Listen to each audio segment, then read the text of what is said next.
Bonjour à tous, bienvenue dans Esprit et Liberté. Je vous remercie d'être là encore une fois, ça fait plaisir de vous retrouver, ça fait un moment.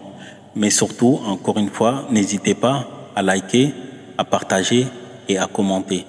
Et je vous invite aussi à aller sur la chaîne YouTube Esprit et Liberté, de vous abonner massivement. Cette chaîne est faite pour vous, pour nous, pour parler de l'Afrique. L'Afrique, de ses traditions, de sa culture, de ses rites. Aussi parler de l'Afrique politique et parler aussi du quotidien, de nos problématiques de la société, tout simplement. Je vous remercie. Alors tout d'abord, avant de commencer, je voudrais remercier le Créateur, le seul, unique, insaisissable, invisible et qui est créateur de toutes choses. Et en dehors de cela, je voudrais remercier nos ancêtres lointains jusqu'à nos ancêtres les plus proches, et remercier mes parents qui m'ont donné le souffle de vie. Et tout d'abord, je demande à nos ancêtres de me donner la bonne parole, la parole juste. Je ne suis pas là pour invectiver qui que ce soit, je ne suis pas là pour insulter qui que ce soit. Je suis là juste pour partager ma connaissance et mon savoir. Puisque je pense qu'il est important de dire les choses telles qu'on le pense, et j'espère ouvrir mon cœur et de vous donner mon sentiment profond. Alors, pourquoi j'ai décidé de parler de la religion négro-africaine ou de la croyance ou de la spiritualité, peu importe. Mais je pense qu'il est important de dire certaines choses. Et tout d'abord, pour commencer, il faut savoir que chaque peuple, chaque être humain a sa propre valeur qui est tout simplement propre à lui. Et nous ne pouvons pas évoluer à travers la tradition, la culture, la connaissance, le savoir de l'autre.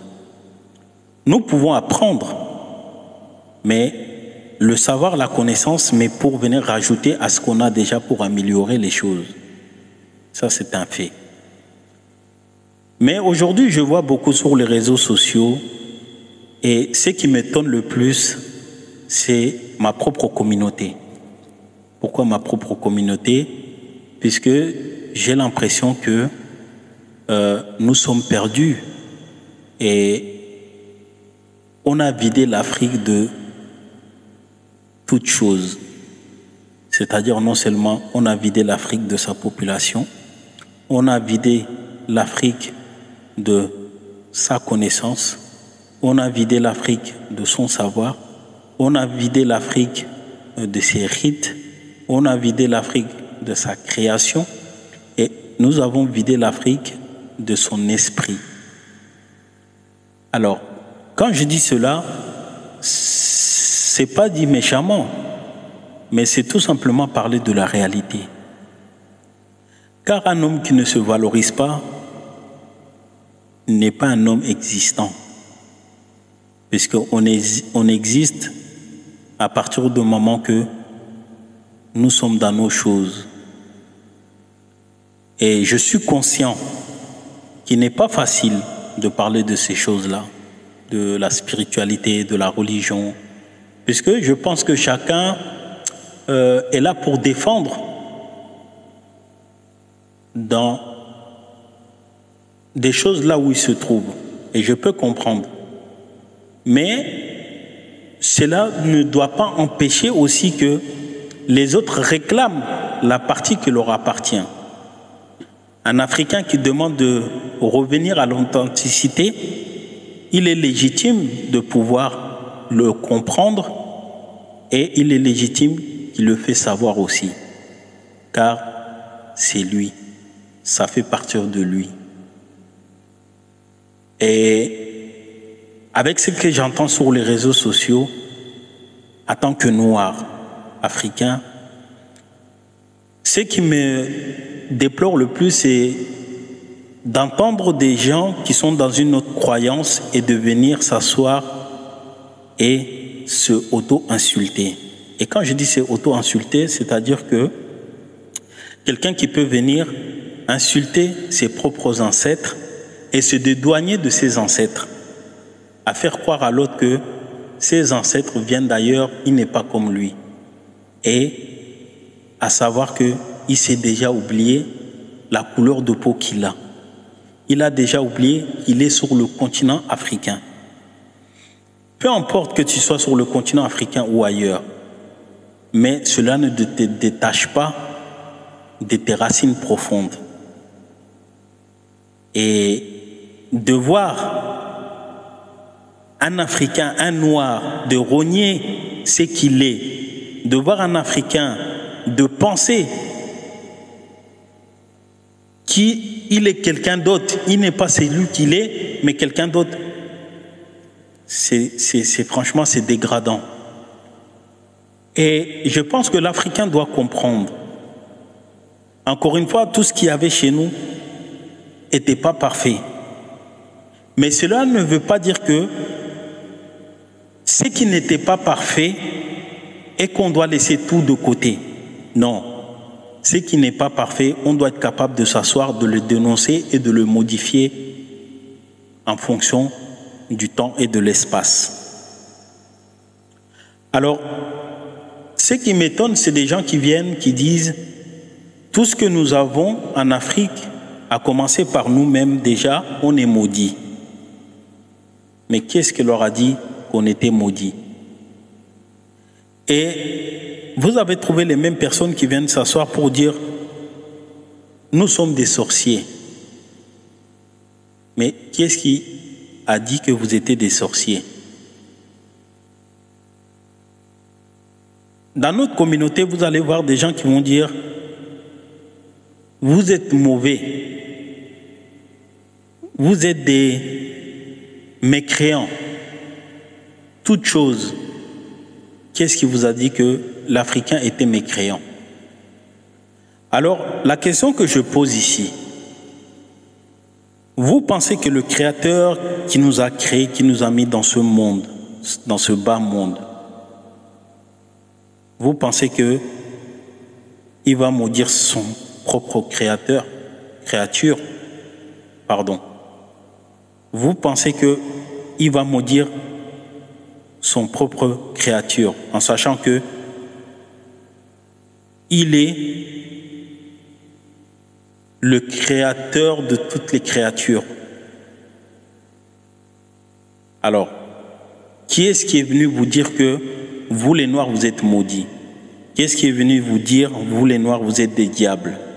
Qui est-ce qui est venu vous dire vous les Noirs vous croyez en plusieurs dieux? Qui est-ce qui est venu vous dire vous les Noirs vous n'êtes pas des humains?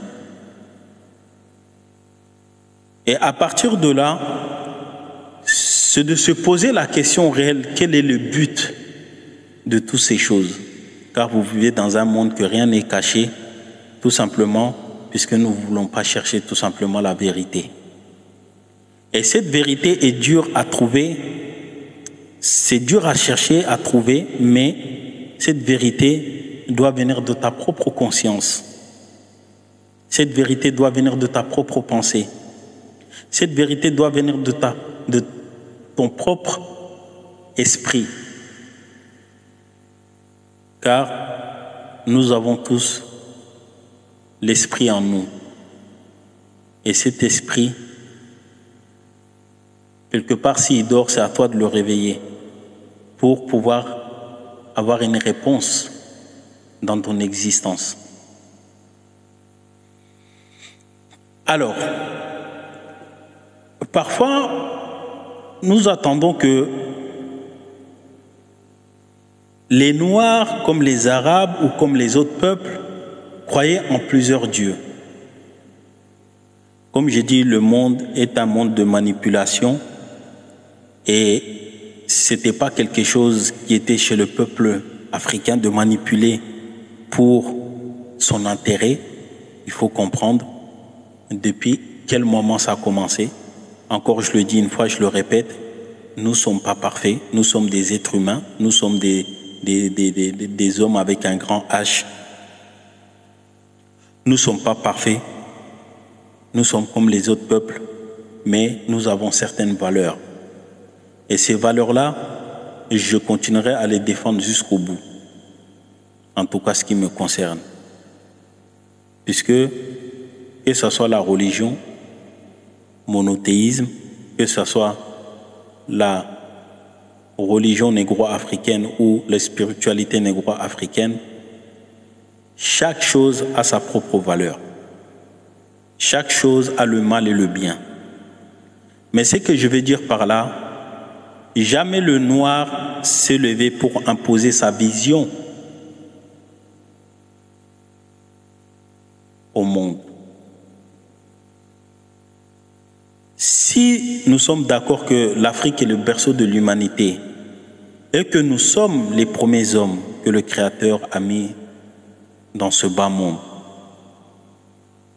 et que nous n'avons jamais cherché à imposer notre vision, de dire non, tel Dieu est la vérité, tel Dieu est la vérité, tel Dieu est la vérité.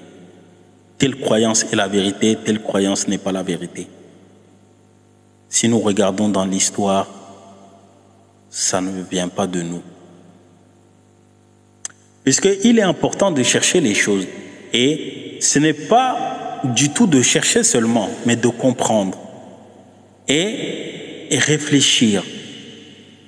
Il ne suffit pas de prendre des bouquins et lire et de prendre pour argent comptant, puisqu'on peut lire quelque chose et ne pas comprendre. Mais on peut lire quelque chose, de croire que c'est la vérité sans l'avoir vécu. Et c'est ça le danger de l'Afrique aujourd'hui.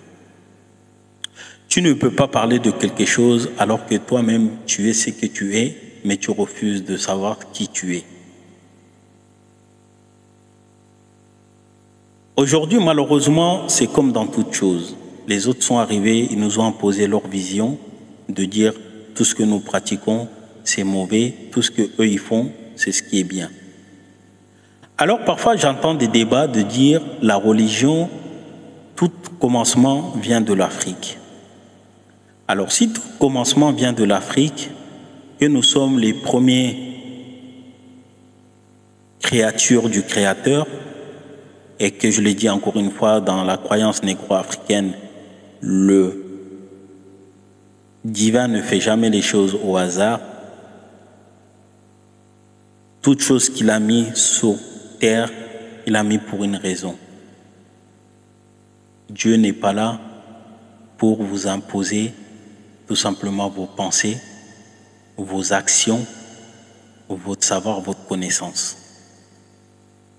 Dieu vous a créé, vous a mis dans ce monde pour une raison simple, de vivre. Et à travers votre conscience, vous devez savoir ce qui est bon, qui n'est pas bon. Le monde est une dualité. Dieu est assez vaste pour pouvoir s'occuper de nos problématiques sur terre. Et Dieu n'est pas là pour envoyer quelqu'un à sa place. Et ça aussi, il faut le dire, la vérité. Dieu n'est pas là pour envoyer quelqu'un à sa place. Encore moins choisir un tribu ou une communauté pour aller donner aux autres communautés de dire qu'il existe. C'est pas possible. Je ne vais pas être le créateur de quelque chose et de prendre quelqu'un, d'aller dire à d'autres personnes que c'est moi le créateur de ces choses-là. Alors que je l'ai créé comme l'autre. Je n'ai pas besoin. Je n'ai pas besoin de la connaissance des uns et des autres. Car je sais qu'est-ce que j'ai fait. Je sais qu'est-ce que j'ai créé. Tout simplement. Mais quoi qu'il en soit, que ce soit la religion négro-africaine ou la spiritualité négro-africaine, que ce soit les religions abrahamiques ou que ce soit autres religions du monde, tout simplement, c'est des choses qui viennent de l'homme. Et à travers sa culture, sa tradition, à travers ses rites, il s'adapte en fonction de cela, de son environnement. C'est comme le monde minéral, le monde végétal, le monde astral. Donc, le monde minéral de toutes ces choses. Chacun a son utilité dans ce bas monde. Et rien n'est mis au hasard. C'est comme en tant qu'être humain, tout ce qu'il y a sur toi, sur ton corps, rien n'est mis au hasard. Le Créateur l'a mis là pour une raison.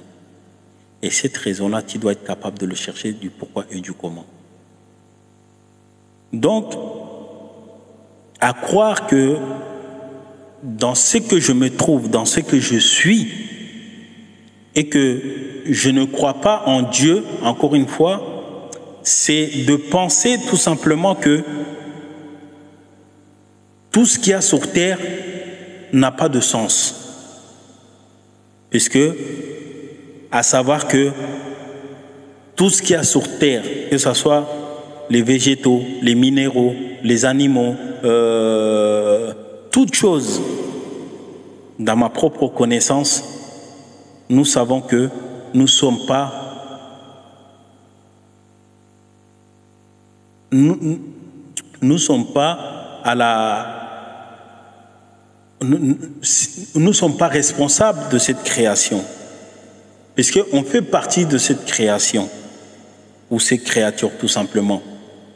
C'est-à-dire que il faut comprendre que le respect de toute chose, pourquoi nous respectons toute chose, que ce soit dans la nature ou dans autre chose? Oui, comme je l'ai dit, il y a encore des dérives. Mais ces dérives-là ne veulent pas dire que, tout simplement, tout ce qui est spiritualité africaine sont dans ces dérives. Puisque l'homme fait toujours les choses en fonction de ses besoins, de son imagination et de son intérêt. Et à partir de là, il peut avoir des dérives. Mais ces dérives ne doivent pas faire en sorte de te détourner de ton vrai chemin réel, de ton existence, tout simplement. Et je dirais, on n'a jamais cru à plusieurs dieux. Et je le dis, je le répète, nous n'avons jamais cru à plusieurs dieux. Tu ne verras jamais un Africain qui va te parler des dieux au pluriel, mais toujours Dieu en singulier. Tu ne vas jamais trouver un Africain parler de Dieu au masculin ou au féminin. Il ou elle. Vous n'allez jamais trouver un Africain dire qu'il y a plusieurs dieux, qu'il y a plusieurs paradis, qu'il y a plusieurs enfers, et que dire il est le meilleur être humain au-dessus des autres. Vous ne verrez jamais un négro africain dire ma religion est mieux que l'autre.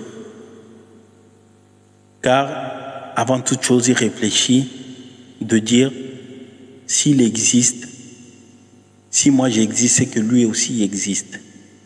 Et c'est l'acceptation de soi et l'acceptation de l'autre.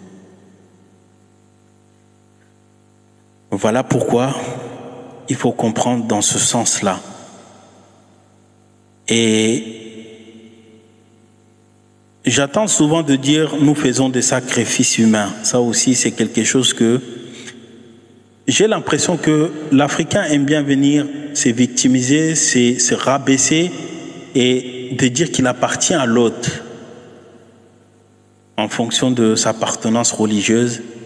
Il sera mieux de valoriser l'autre qui est comme lui, qui est dans la même religion, peu importe ce qu'il pense, peu importe ce qu'il fait.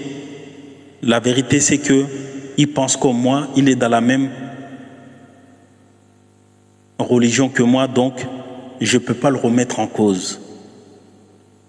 Et jusqu'à se auto-détruire lui-même, alors qu'il voit la réalité. Alors je vais dire que ce soit chrétien ou que ce soit juif ou peu peu importe. J'attends souvent de dire Dieu a écrit le Coran en arabe. Il l'a descendu en arabe. C'est-à-dire que je ne me base jamais sur des livres. Je lis les livres, je regarde avec ma petite connaissance, j'essaie de réfléchir par moi-même, puisque le Créateur m'a mis quelque chose en moi, et cette chose-là doit me permettre de réfléchir et de juger les choses telles que je le vois et je le pense. Cela veut dire quoi? L'homme n'est pas daté de maintenant, l'homme n'est pas daté de il y a 1400 ans, l'homme n'est pas daté il y a 2000 ans, l'homme n'est pas daté il y a 4000 ans, il y a 5000 ans, il y a 6000 ans, il y a 7000 ans. L'homme est plus loin que cela. Depuis le début de la création. Quand j'entends les Africains dire « Oui, l'homme a commencé par Adam et Ève », j'ai mis au défi quiconque de dire qui vous a dit, vous Africains, qui s'appelait Adam et qui s'appelait Ève, si ce n'est pas l'être humain qui a mis les noms. Puisque il faut se dire certaines choses. Peut-être ça peut blesser, mais on est là pour la connaissance, pour le savoir. Et je suis là pour réfléchir avec mon esprit, avec mon cœur, avec ma pensée. Mais quand je m'assois, je pense, je me suis dit, qui vous a dit qu'il s'appelait Adam? Qui vous a dit qu'il s'appelait Ève? On va dire Hawa et Adam, tout ce que vous voulez. Ce n'est pas vous les Africains que vous avez mis ces noms-là, mais par contre vous l'avez appris. Par rapport à ceux qui sont venus vous dire, il s'appelait un tel, un tel. C'est ça la vérité. Puisque,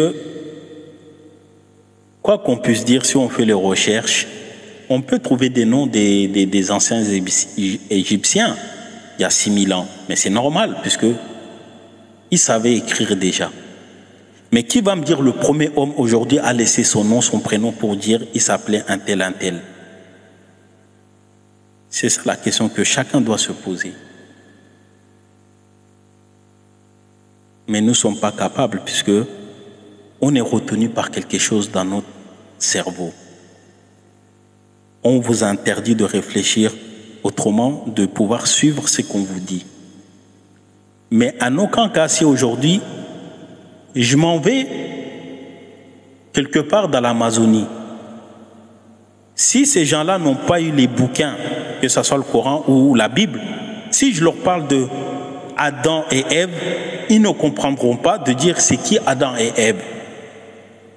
Ils ne vont jamais vous dire c'est le premier homme ou première femme de l'humanité, car, comme je l'ai dit encore une fois, chacun évolue dans son espace avec le temps, car ils ont leurs propres croyances propres à eux, qu'ils soient vraies ou fausses, chaque peuple. Parce que je pense que dans le temps de l'Égypte antique, il est marqué nulle part, que ce soit dans les hiéroglyphes, que ce soit dans les démotiques, que ce soit dans les hiératiques, de donner le nom de Hawa ou donner le nom de Adam.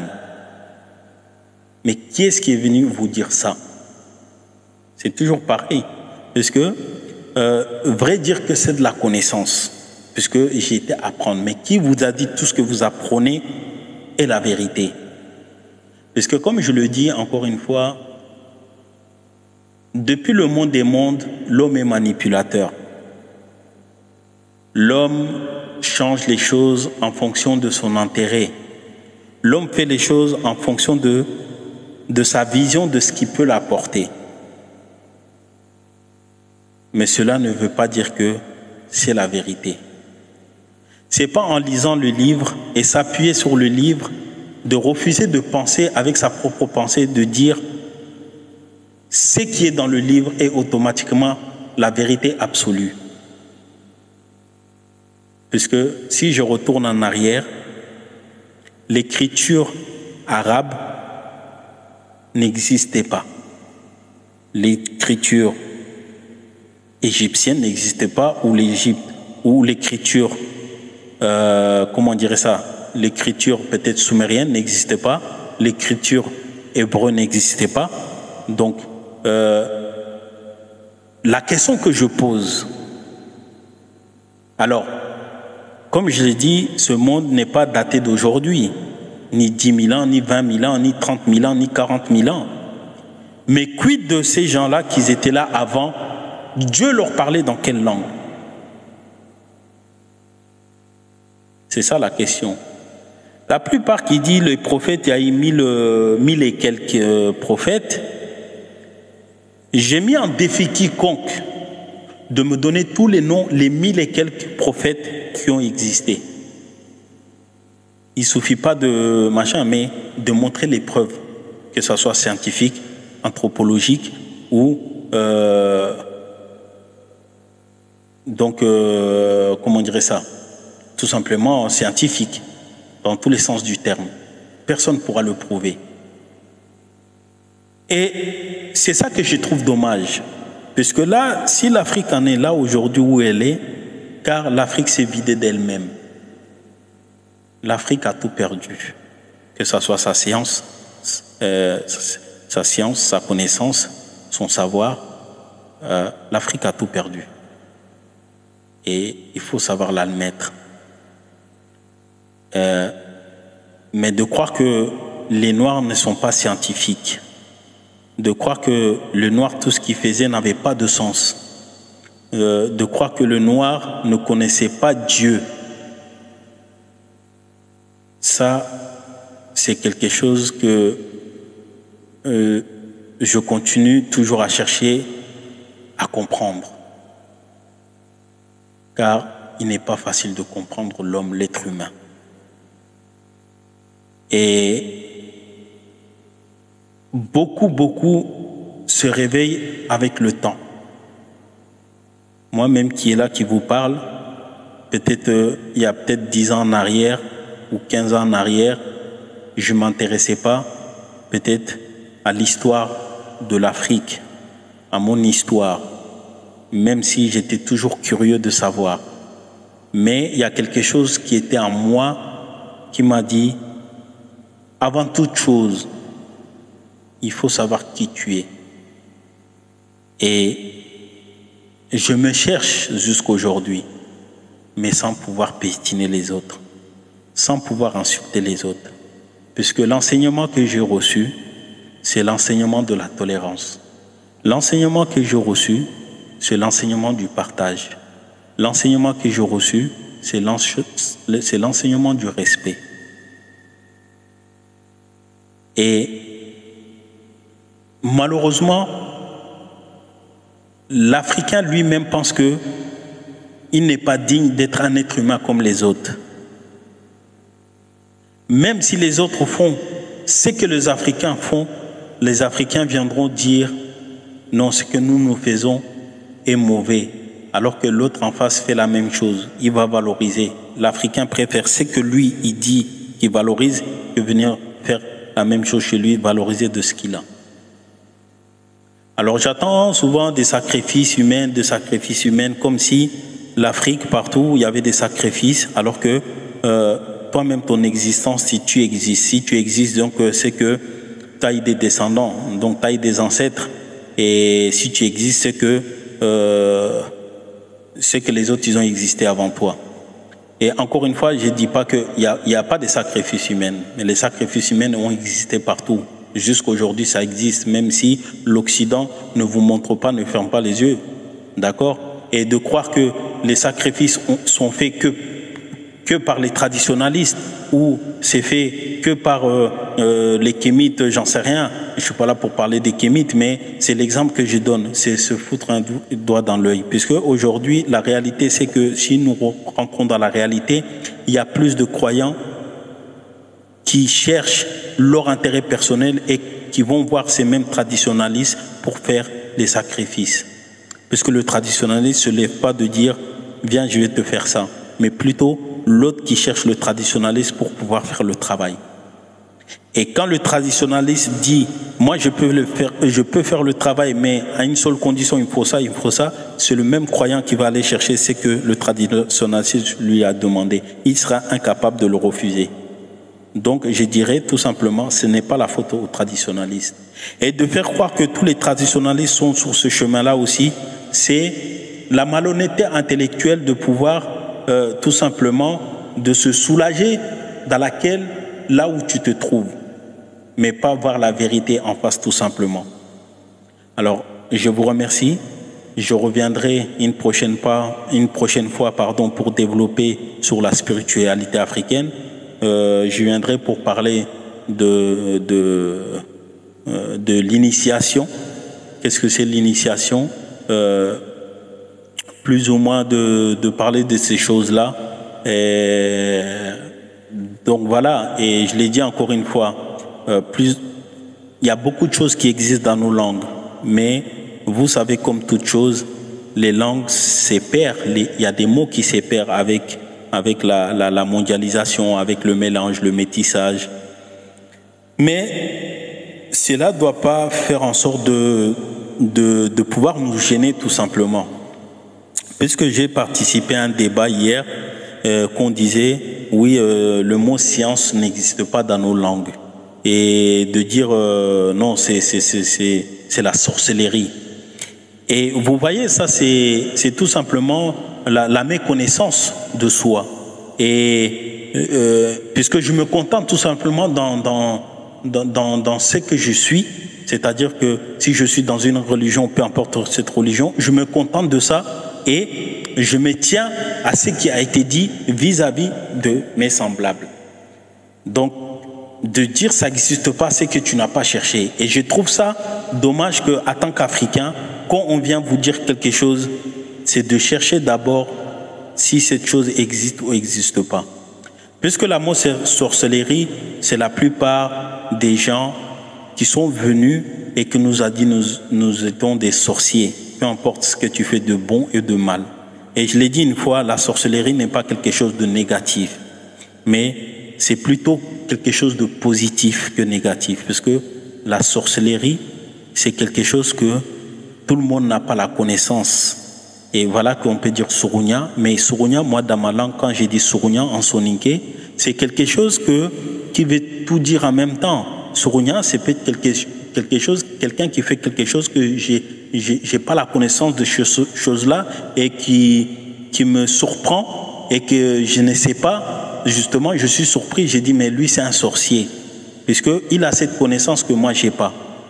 Le sorcier peut être là, justement, pour soigner et en même temps trouver des solutions à vos problèmes. Mais si on rentre au niveau côté science, et comme je l'ai toujours dit, l'Africain est scientifique de base, puisque les gens se basent toujours sur les sciences appliquées et voilà, et occidentales, les sciences appliquées, les sciences occidentales, tout ça. Mais le science, c'est rien d'autre que le savoir, la connaissance. Donc je pense que quand on parle de science, par exemple, l'Africain, comment il a su d'aller chercher le fer et taper le fer pour pouvoir cultiver. C'est une science, c'est une connaissance.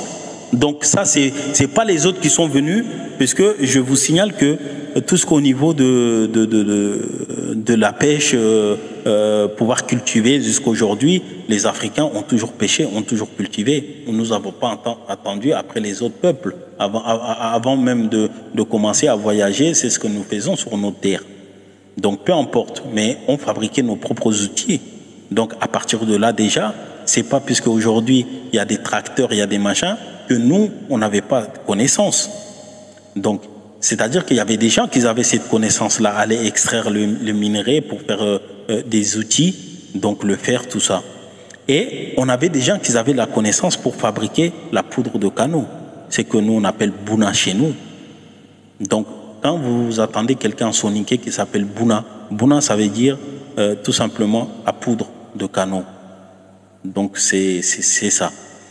Et toutes ces choses-là fait partie de la science, de la connaissance. Donc, nous, on va dire Hirijugume ou Puana. Donc, voilà, en soninké, vous avez plusieurs mots qui veut dire un connaisseur, quelqu'un qui a la connaissance, tout ça. Donc, voilà, au moins, il y a 5-6 mots comme ça.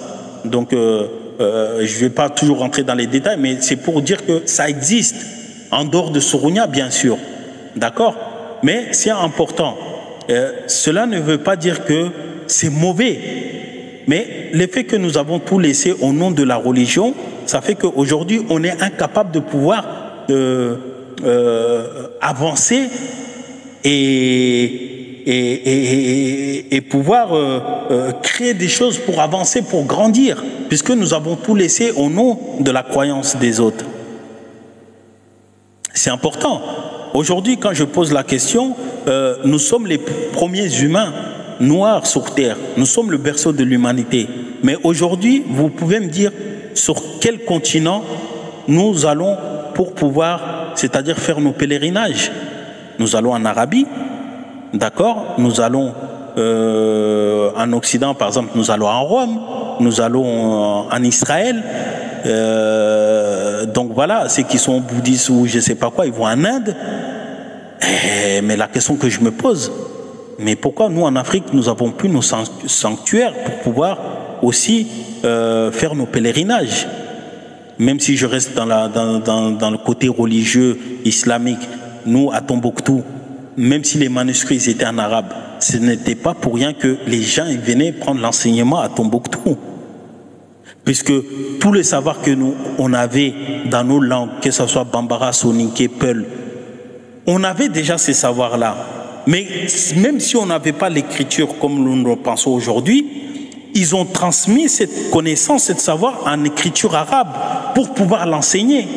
Donc, quand nous regardons l'histoire, donc depuis 800 ou 900 que on enseignait à Tombouctou, puisqu'il faut savoir que c'était le plus grand université du monde, la première université. Donc les gens ils venaient prendre l'astronomie, la physique, les mathématiques, donc voilà, tout chose. Et avant que ça soit même au Caire, avant que ça soit même au Caire, l'université, les grandes universités du Caire, c'était au Mali qu'on allait prendre l'enseignement, l'astronomie, tout ça, physique, tout ça. Mais cela ne veut pas dire que, puisque ça n'a rien à voir avec le Coran, c'est pour ça que quand on parle, parfois j'écoute les gens, je me suis dit, il ne suffit pas de lire les livres, mais de faire le lien. Ces gens-là, la connaissance qu'ils avaient, oui, il y a eu le brassage, le métissage. Donc, les gens qui sont venus avec leur écriture, ils ont aussi transmis dans cette écriture la connaissance de ceux qui n'avaient pas l'écriture. Mais l'écriture ne veut pas dire que vous n'avez pas de connaissance. L'écriture, c'est tout simplement la connaissance que j'ai, je le mets sur un format à laquelle il sera toujours là pour pouvoir enseigner les prochaines générations. Mais cela ne veut pas dire que je ne sais pas écrire que je n'ai pas de connaissance, je ne sais pas écrire que je n'ai pas la science. Parce que comme j'ai dit, la science, c'est la connaissance.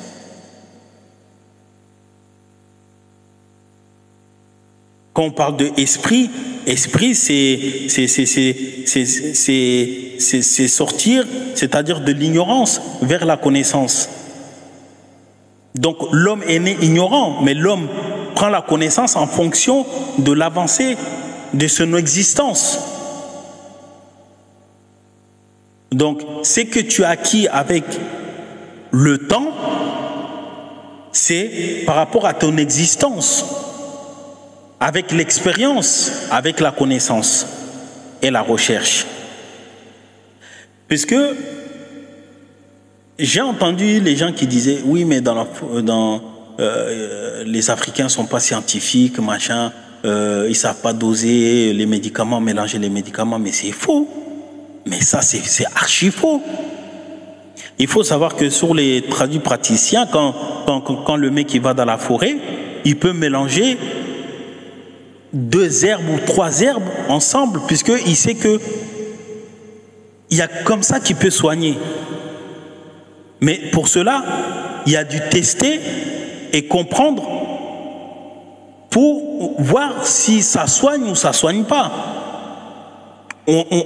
Chaque chose qu'on fait, on teste d'abord pour voir si ça marche, si ça ne marche pas.